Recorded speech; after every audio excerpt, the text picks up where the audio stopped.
명절 잘 보내셨습니까? 우리 이렇게 인사하겠습니다. 옆 사람과 새해 복 많이 받으십시오.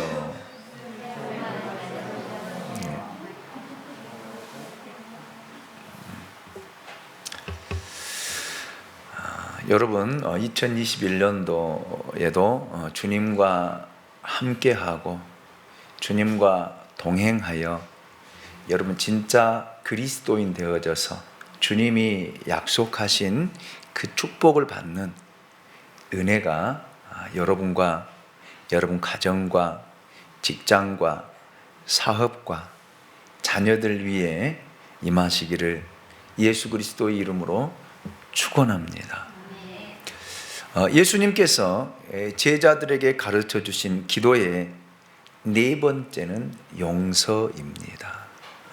참 무거운 주제예요.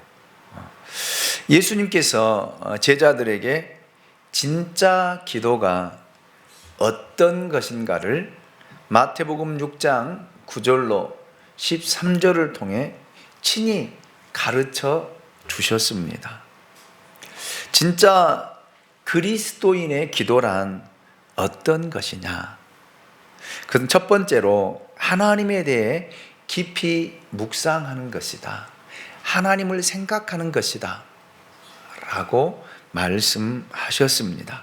그것은 하나님의 이름이 거룩하게 되는 것이고 하나님의 나라가 임하도록 기도하는 것이며 하나님의 뜻이 하늘에서 이루어진 것 같이 이 땅에도 이루어지도록 간구하는 일이다. 이렇게 가르쳐 주셨습니다.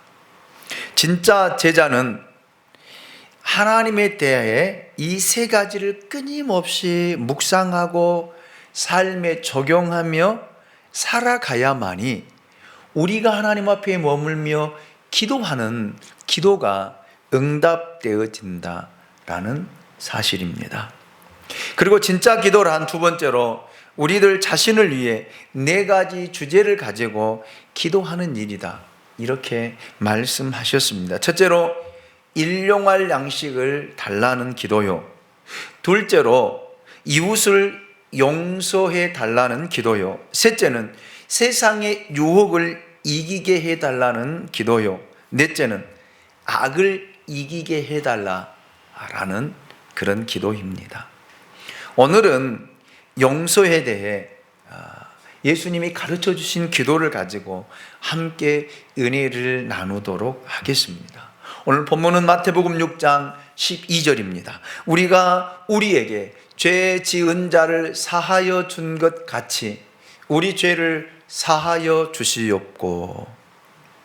여러분, 이 기도는 하나님, 내가 다른 사람을 용서했으니 하나님도 내 죄를 용서해 주십시오. 이런 기도가 아닙니다. 아니에요. 만약 그런 뜻으로 기도한다라면 그 기도는 우리가 감당하기 매우 어려운 기도일 것입니다. 이 말씀 속에는 중요한 두 가지 뜻이 포함되어 있는 것을 보았습니다. 첫째는 하나님, 우리 죄를 용서해 주옵소서라는 뜻입니다. 둘째는 하나님, 내가 다른 사람도 용서할 수 있는 예수님의 마음을 주옵소서라는 그런 뜻입니다. 이 기도는 하나님, 내가 예수 그리스도의 십자가의 사랑과 용서를 깨닫게 하여 주시옵소서. 그리고 그 십자가의 사랑으로 내 이웃의 죄도 용서할 수 있는 마음을 주옵소서라는 그런 내용의 기도입니다. 많은 사람들이 주기도문 중 이 말씀이 제일 해석하기 어렵고 실천하기 어렵다라고들 말합니다. 그러나 예수님께서 베드로에게 용서에 대해 가르쳐 주실 때 사용하셨던 비유를 들어보면 이 말씀의 뜻이 아주 쉽고 분명하게 드러나는 것을 엿볼 수 있습니다. 마태복음 18장 22절로 베드로와 예수님의 대화를 여러분 들어보십시오. 그때 베드로가 나와 이르되 주여, 형제가 내게 죄를 범하면 몇 번이나 용서하여 주리이까? 7번까지 하오리까? 예수께서 이르시되 내게 이르노니 7번뿐 아니라 70번씩 7번뿐 아니라 70번을 70번까지라도 할지니라 그랬습니다. 여기서 우리가 용서할 수 있는 용서의 한계가 7번이라고 한다라면 하나님의 용서는 70번씩 7번이라는 사실을 우리에게 깨우쳐 주고 있습니다. 70번씩 7번이라는 것은 한계가 없다라는 그런 말입니다. 곧 베드로는 7번이라고 하는 완전수의 한계를 지어 놓았지만 하나님은 한계가 없다. 예수님은 한계가 없다. 이렇게 대답하신 것입니다. 여러분, 그렇습니다. 용서는 한계가 없어요. 그런데 우리는 한 번은 잘 참아요. 그래, 2번까지는 내가 참는다. 근데 3번째는 못 참아요. 7번까지도 못 가요. 못 갑니다. 이게 우리가 정해놓은 한계예요. 그러나 예수님의 가르침은 여러분 한계가 없다라는 거예요. 1번뿐이 아니라 2번이 아니라 3번이 아니라 10번, 20번, 30번, 40번, 50번을 여러분 잘못했을지라도 용서하라는 말입니다. 그냥 덮어주라는 말입니다. 아멘입니까? 이걸 우리에게 가르쳐 주신 거예요. 그래서 어려운 거예요. 알기는 알아도 우리 삶 속에 실천한다는 것은 참 어려운 일이거든요.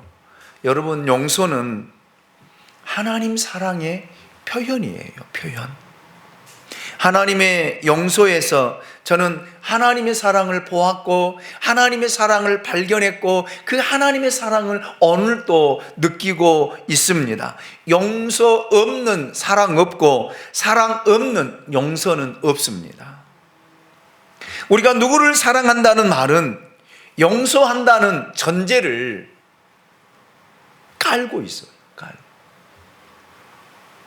형제의 과실과 허물을 용서하지 않는 사랑은 자기 기만일 뿐입니다. 그러나 우리가 경험하는 것은 그처럼 큰 용서와 사랑을 받고 눈물을 흘리며 감격하지만 실제로 우리가 사람을 용서하고 사랑한다는 것은 얼마나 어렵고 힘든가라는 거예요. 이론상으로는 다 용서가 됩니다. 그런데 내 일이 아니면 다 그렇게 말할 수 있어. 그냥 용서해. 그냥 용서해줘. 그냥 하나님의 사랑으로 용서해 주지 그래. 이런 말은 쉽게 합니다. 그러나 내 일이라면요, 잘 안 돼요. 의지로 용서가 되기도 합니다. 그런데 믿음으로 용서가 안 된다라는 말이. 왜? 내 깊은 내면 속에 상처가 있기 때문에요.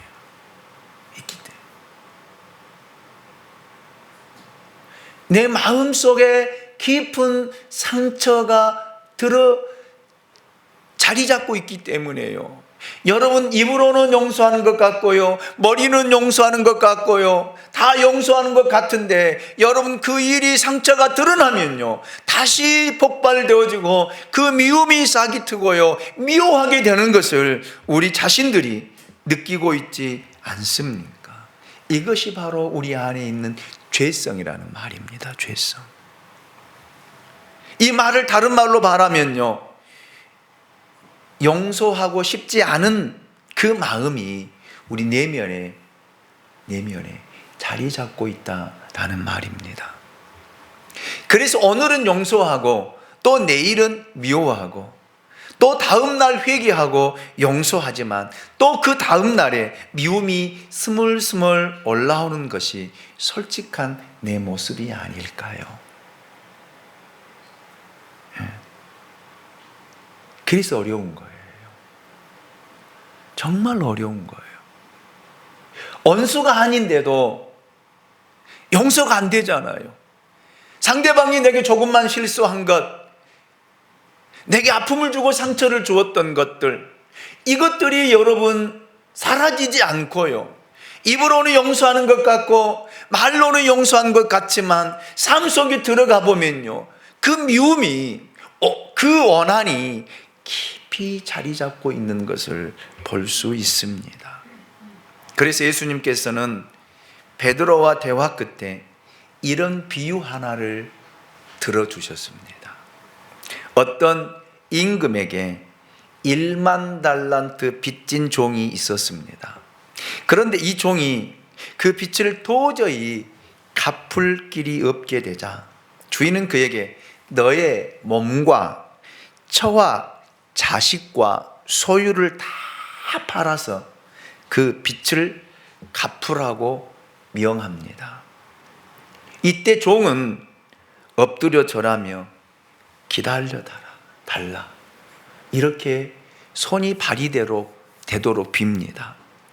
주인은 그가 불쌍해서 그 빚을 모두 탕감해 주었습니다. 1만 달란트 빚을요. 여러분, 1만 달란트 빚이라고 하면은 상상이 안 되지요. 우리 성경이 그냥 1만 달란트라고 기록되었으니까 이 돈이 우리나라 돈으로 환산하면 얼마인 줄 아십니까? 1달란트가 30억이에요. 30억. 1달란트가 30억이에요. 그러면 1만 달란트는요, 우리나라 돈으로 환산하니까 30조더라고요. 30조. 30조. 한 사람이 여러분 하루의 품삯으로 계산해 보니까 몇 년을 하나도 쓰지 않고 그 품삯을 다 여러분 갖다가 바쳐야 갚을 수 있냐면 16만 4,383년이더라고요. 16만 4,383년. 30조를 무슨 것으로 갚을 길이 있겠습니까?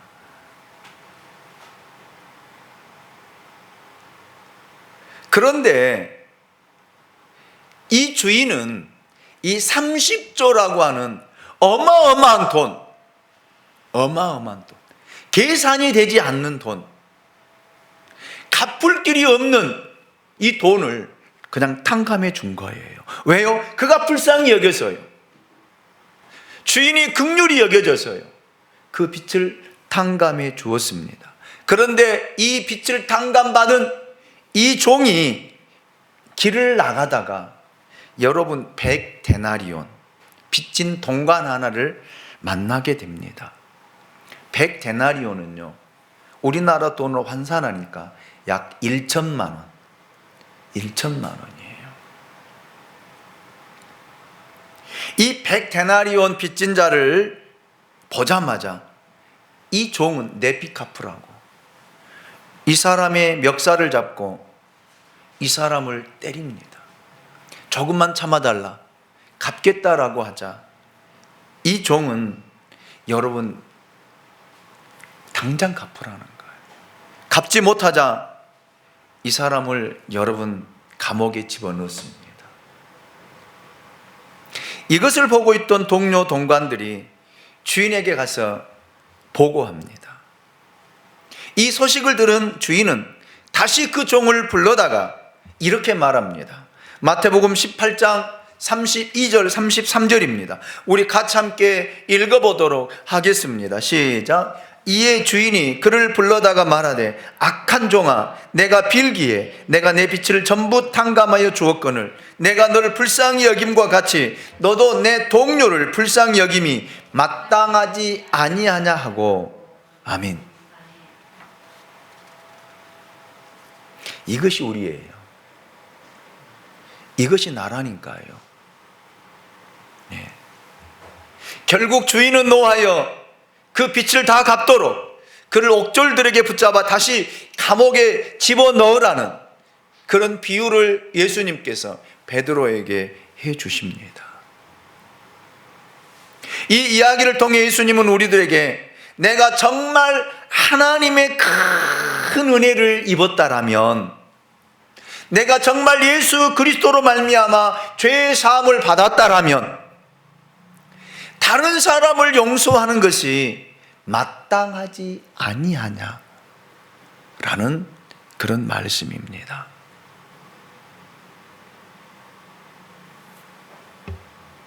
우리가 겉으로는 용서하고 고개를 숙이고 그 사람의 발도 닦아줄 것 같지만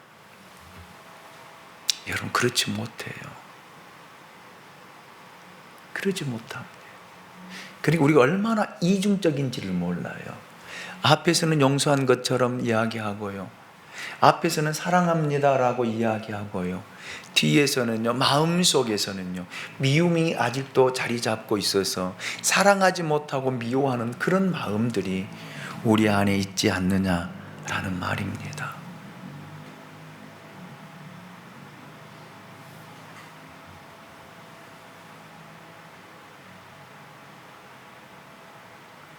끝으로 예수님은 이런 결론을 내려주셨습니다. 참으로 무서운 말씀이에요.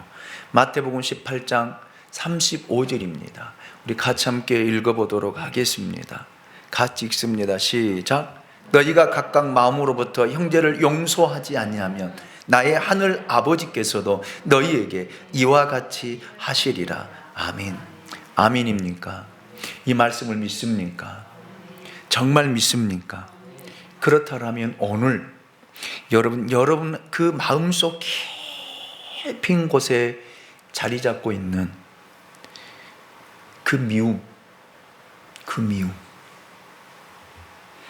미움으로부터 벗어날 수 있기 원합니다. 여러분 마음으로부터 형제를 용서하지 않는다라면 정말 여러분 심령 깊은 곳에서부터 용서하는 마음이 생기지 않는다라면 하늘 하나님도 우리를 결코 용서하지 않으실 것입니다. 용서를 받지 못할 것입니다. 여러분, 용서받지 못한 기도를 한들 하나님이 들으시겠습니까? 하나님이 응답하시겠습니까?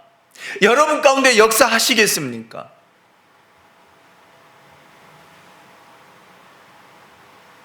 그래서 오늘 여러분 그 심령 안에 성령의 역사로 말미암아 여러분 깊은 곳에 자리 잡고 있는 그 상처를 끌어내십시오.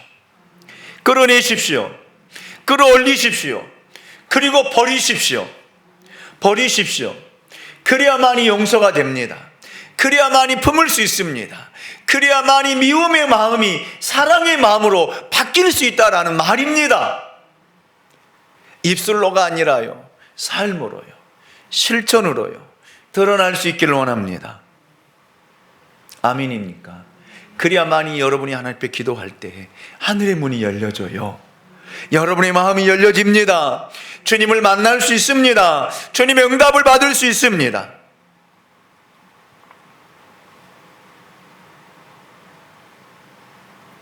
우리 그리스도인들은 참 말을 잘해요. 논리정연하게 참 말 잘해요. 그래서 저는 이 설교를 준비하면서 혹시 나도 말만 잘하는 목사가 아닐까, 하나님의 말씀을 통해서 말 잘하는 것만 배우고 있지는 않을까 라는 것을 생각해 보았어요. 말 잘하잖아요. 사람들과 만나면요, 교제하고요, 이야기하고요, 또 립서비스를 얼마나 잘하는지요. 상대방의 마음에 꼭 맞게, 그 마음에 맞게 흡족하게 우리는 립서비스를 너무 잘해요. 이것이 우리 몸에 배어져 있어요.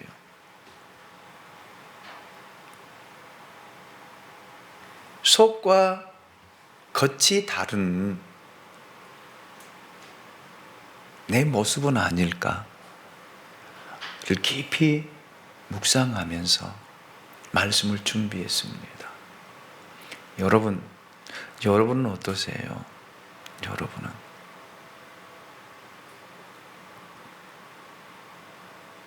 여러분 그 마음 속에 정말 예수 그리스도로 말미암아 구원받았다라면, 하나님의 은혜를 경험했다라면 여러분의 마음이 완전히 비워져야 됩니다. 그래야만이 주의 은혜로 채워질 수 있습니다. 아멘입니까? 그래야만이 용서하고 잊는 거예요. 잊어야 돼요. 포맷이라고 하는 말이 무슨 말입니까? 여러분 컴퓨터를 포맷시키면 그 컴퓨터 안에 내장되어 있는 모든 것들이 깨끗하게 지워지잖아요. 새롭게 프로그램을 깔고 새롭게 운영체제를 만들어서 컴퓨터가 운영되잖아요. 맞죠? 최경칠 집사님 맞죠? 그렇죠? 그러는 것처럼 여러분 우리 마음이, 우리 생각이 포맷되어져야 돼요. 옛날 생각들을 지워야 된다라는 말입니다. 혹시 상처받은 것이 있다라면요, 사람 때문에 힘들어한 것이 있다라면요, 그것도 하나님께 맡기고요, 지우십시오. 그래야 은혜 받을 수 있어요. 그래야만이 하나님의 은혜를 경험할 수 있습니다. 그래야만이 하나님을 만날 수 있습니다. 이것 지우지 못하면요, 하나님 만날 수 없어요. 주의 음성을 들을 수 없습니다. 아무리 여러분이 하나님 앞에 머물고, 아무리 여러분이 눈물을 흘리고, 아무리 여러분이 하나님 앞에 간절히 간구한다 할지라도 하나님은요 듣지 않아요. 외면합니다. 그래서 예수님께서 우리에게 말씀하신 거예요.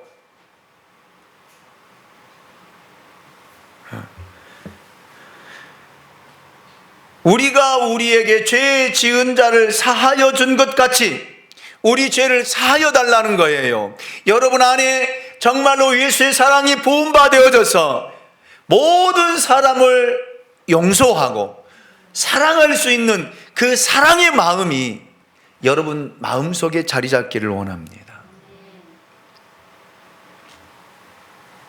성경에는 죄라는 말에 대해 여러 가지 단어로 쓰여져 있습니다. 첫째, 하르마티아라고 하는 단어예요. 하르마티아.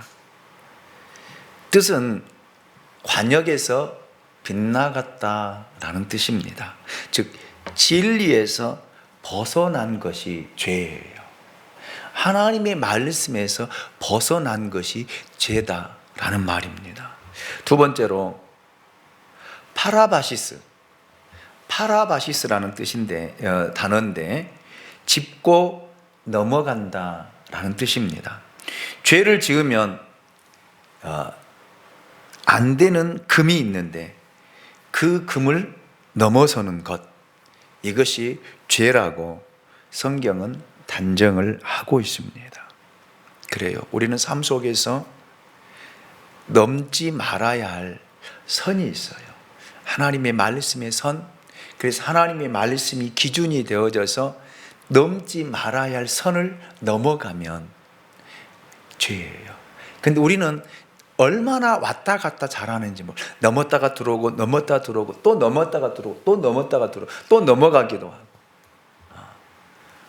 이 단어가 파라바시스라고 하는 단어입니다.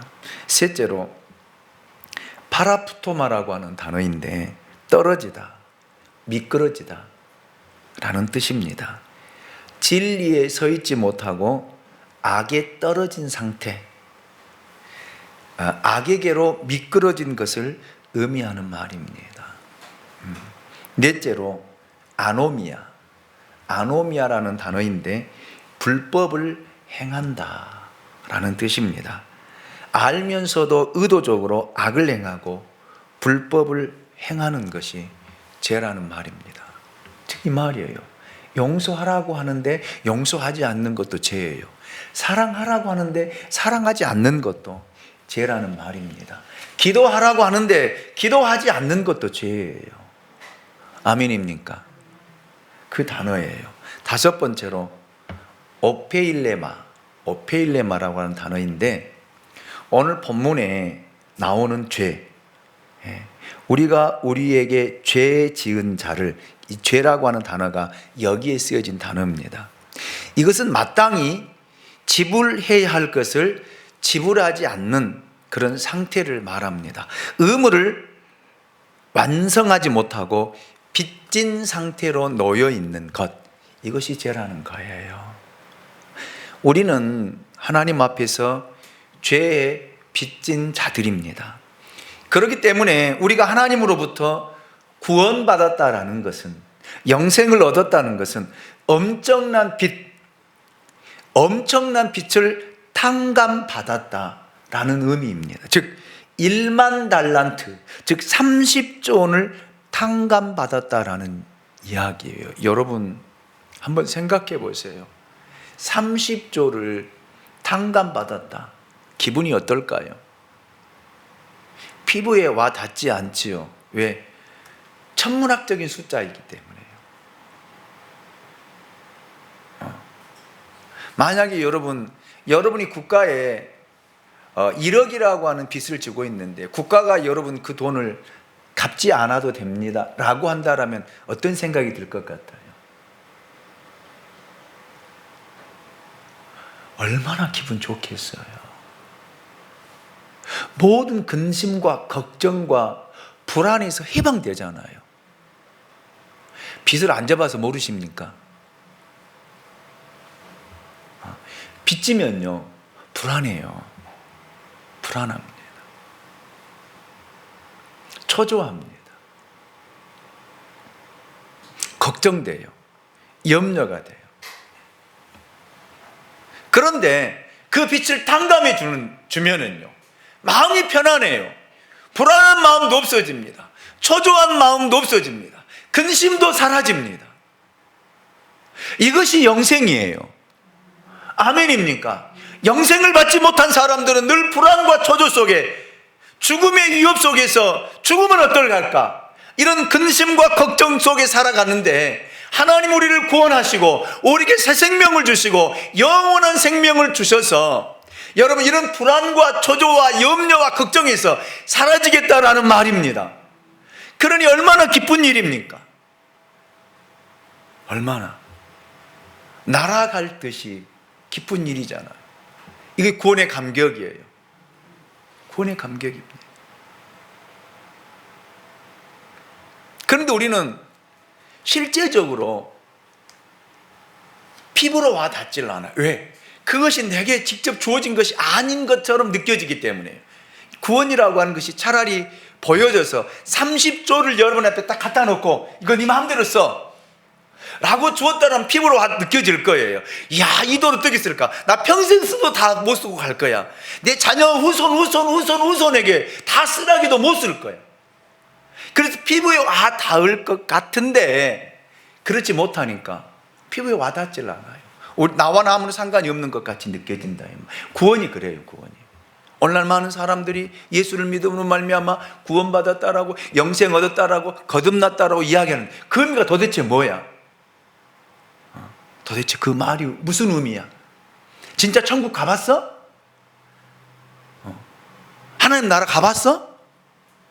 물어봅시다. 여러분 하나님 나라 가보셨어요? 천국 보셨어요? 아이 대답 좀 해봐요. 가보셨냐고요? 눈으로 보셨어요? 이걸 모르니까 하나님의 나라는 어떤 나라인지, 내가 앞으로 가야 할 그 나라는 어떻게 생겼는지 그래서 모르는 거예요. 제가 요한계시록 강해를 통해서 하나님의 나라를 여러분에게 보여드렸잖아요. 말씀해 드렸잖아요. 기억이 안 나십니까?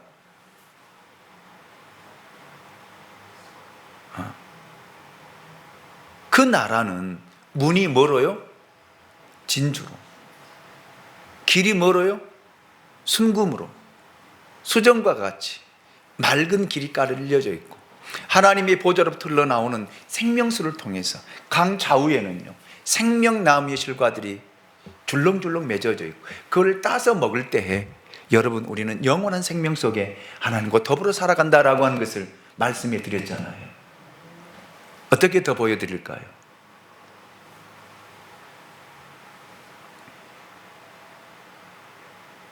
이 믿음에 확신이 없다라면 우리는 우리가 죄에서 구원받았다라고 하는 것, 죄 사함 받았다라고 하는 그 은혜를 모르는 거예요.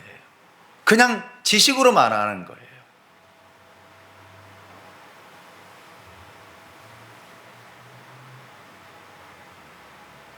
우리가 하나님으로부터 용서받았다는 것, 용서받았다, 그 용서가 얼마나 큰 건지 여러분 들어보십시오. 창세기 1장, 2장, 3장을 보면요, 태초의 사람은 에덴 동산에서 하나님과 더불어 교제하며 사는 축복된 존재였어요. 그러나 하나님의 사랑과 그 하나님의 명령을 어기고 스스로 선악을 알게 하는 나무의 실과를 따먹음으로 범죄하여 죄를 짓게 되었고 사단의 종이 되었습니다. 죄란 하나님의 명령에 불순종하고 하나님을 떠난 상태를 말합니다. 하나님의 명령에 불순종한 사람은 더 이상 하나님의 사랑과 보호와 그 은혜를 덧입을 수가 없게 되었습니다. 그래서 거기서 쫓겨나게 되어지지요. 그리고 죄의 결과는 사망이었습니다.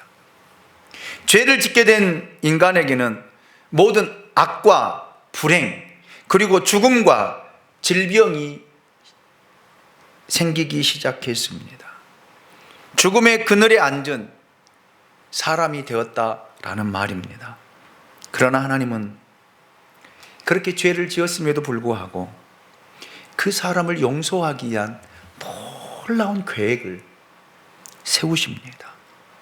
그리고 그 사람을 용서하기로 결정하신 거예요.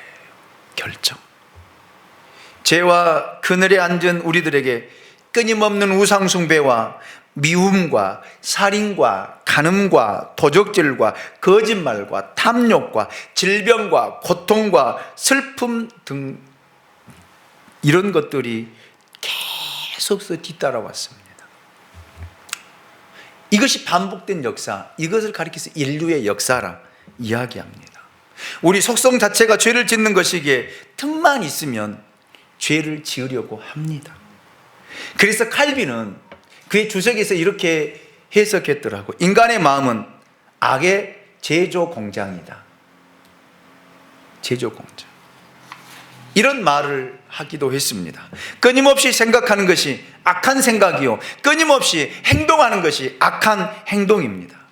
겉으로는 잘 안 나타나지만 속에는요, 탐욕과 시기와 질투와 간음과 음란의 생각들이 끊임없이 내 영혼들을 지배하고 내 삶을 지배하고 삶 속으로 드러나게 합니다.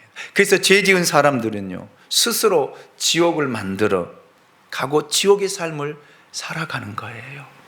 이것이 죄의 결과이고 사단의 지배 아래에 있는 것입니다. 여러분, 죄란 인간의 최대 문제요, 본질적인 문제입니다.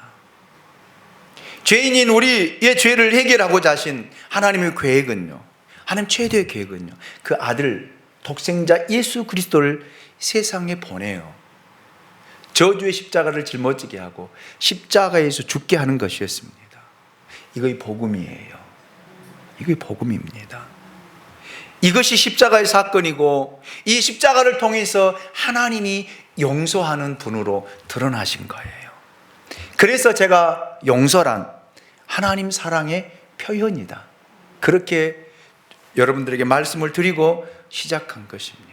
여러분, 용서는 성경의 주제입니다.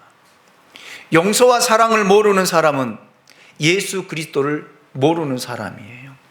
하나님을 모르는 사람입니다. 용서는 하나님 우리에게 베풀어 준 최대의 선물이요, 그것은 마치 1만 달란트 빚진 종의 빚을 탕감해 주신 주인과 같다는 것입니다. 예수 그리스도께서 십자가에 죽으심으로 하나님의 용서가 이루어졌다라고 하는 사실을 바울은 로마서 8장 5절을 통해서 이렇게 증언하고 있습니다. 우리가 아직 죄인 되었을 때에 그리스도께서 우리를 위하여 죽으심으로 하나님께서 우리에 대한 자기의 사랑을 확증하셨느니라.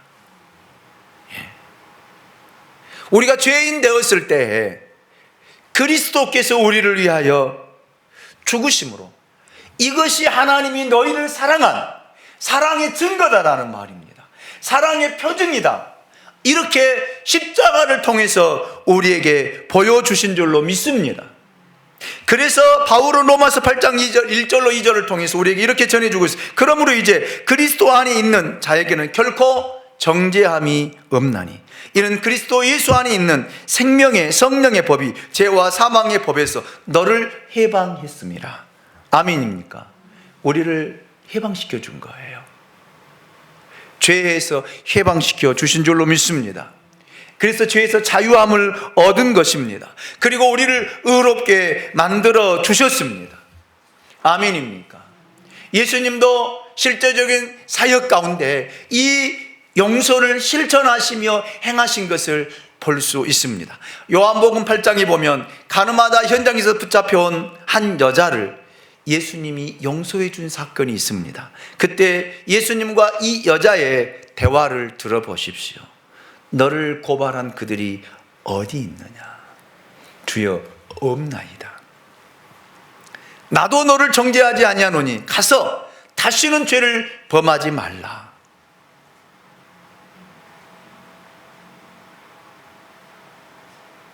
모세 율법에는요, 돌로 쳐 죽여야 되지만 여러분, 예수님은 이 땅에 오셔서 율법을 완성하시고 율법을 이루셨습니다. 그래서 너를 정죄하지 아니하노니 가서 다시는 죄를 짓지 말라 용서해 주셨던 것을 엿볼 수 있습니다.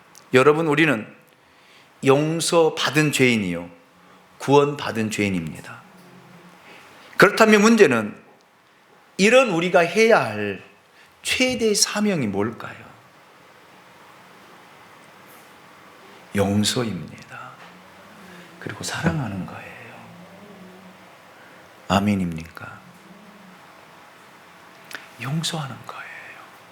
우리가 왜 이웃을 용서해야 할까요? 이것은 하나님의 명령이기 때문이에요.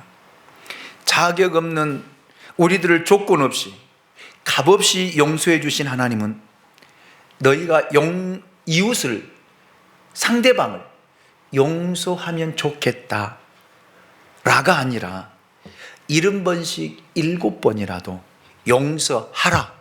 아멘입니까? 명령이에요. 용서하라. 이 용서가 되어질 때에 나는 하나님의 자녀라는 표징이에요. 표징. 여러분이 하나님의 자녀입니까? 여러분 예수 그리스도로 말미암아 구원받은 하나님의 자녀이고 하나님의 백성입니까? 그 증거가 뭡니까? 그 증거가 여러분 안에 있는 용서예요. 아멘입니까? 도저히 용서할 수 없는 사람, 도저히 용납할 수 없는 사람, 그 사람이 용서가 될 때에 나는 하나님으로부터 구원받은 하나님의 자녀구나.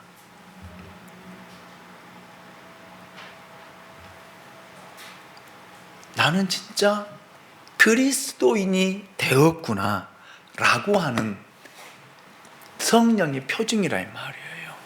증거라는 말입니다.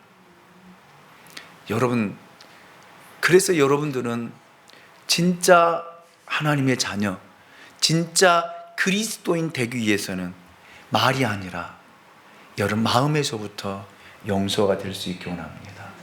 그 사람을 보아도 다른 감정, 미움의 감정이 안 생겨야 돼요. 그 사람이 똑같은 실수를 해도 이런 감정이 안 생겨야 돼요. 아멘입니까? 그래야 용서가 된 거예요. 그래야. 여러분, 우리가 용서하지 못할 때 우리는 미움의 감정의 노예가 됩니다. 그렇게 되면 우리는 아무리 말씀을 읽고 듣고 기도해도 마음의 평화가 없어요. 결국에는요, 하나님으로부터 응답도 받지 못하고 육체적, 정신적 질병까지 얻게 될 것입니다. 그러므로 용서는 우리를 건강하게 하는 거예요. 영적으로 건강하게 하는 것입니다. 용서는 우리 안에 평안을 가져다 줍니다. 이런 의미로 예수님은 우리에게 용서하라는 거예요. 아멘입니까? 결론적으로 우리가 용서할 때 기억할 일이 있습니다. 그것은 첫째, 우리가 용서하지 못한 그 형제를 하나님이 용서했다라는 사실이에요. 이 말씀 앞에 저는 다 무너졌어요. 여러분, 내가 뭐라고요? 하나님이 용서한 사람을 내가 뭐라고 용서 못합니까?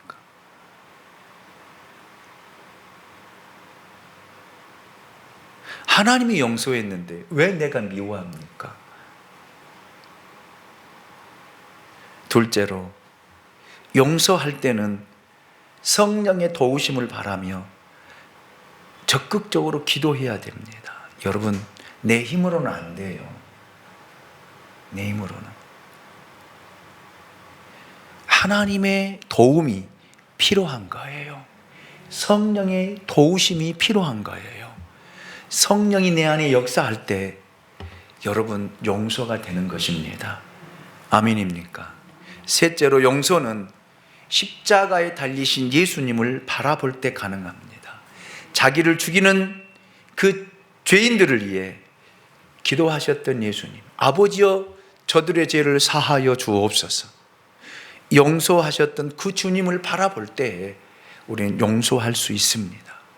인류의 죄를 용서하기 위해 십자가에서 피를 흘리시며 죽으셨던 그 예수님을 바라볼 수 있기를 원합니다. 넷째로, 다른 사람을 용서하기 전에 먼저 내가 용서받은 죄인이라고 하는 사실을 꼭 기억해야 됩니다. 그러면 용서하고 나서 자만하지 않습니다. 교만하지 않습니다. 우리는 용서하고 난 다음에 내가 용서해줬다고. 아니에요. 내가 뭐라고 용서를 해요? 내가 용서해줬다고. 다시는 그런 죄를 하지 마. 여러분, 그런 말 하지 마세요. 여러분은 무엇을 용서해요? 용서한 거 아니에요. 용서하면 나는 없어요. 누가 한 거예요? 내 안에 계신 성령이 하는 거예요. 내 안에 계신 하나님이 용서하신 것입니다. 여러분, 오늘 이 은혜가 오늘 여러분 가운데 있으시길 원합니다. 예수님은 왜 우리에게 이런 기도를 하라고 가르쳐 주셨을까요? 우리가 우리에게 죄 지은 자를 사하여 준 것 같이 우리 죄를 사하여 주시옵고 왜 이 기도를 가르쳐 주셨을까요? 첫째는 여러분 마음에 평안이 있도록이요, 기쁨이 있도록이요, 감사가 있도록이요, 그리고 여러분 기도에 응답받으라고요. 기도에 응답받으라고요. 아멘입니까? 여러분 하나님 앞에 머물며 기도하는 것 응답받기 원하십니까? 그렇다면 용서합시다. 아멘. 저를 쫓아서 합니다. 저를 보십시오. 저를 보세요. 저를 쫓았습니다. 하나님, 용서하겠습니다. 나를 도와주십시오. 미움이 변하여 사랑하겠습니다. 아멘입니까? 기도하겠습니다. 우리를 사랑하시는 하나님,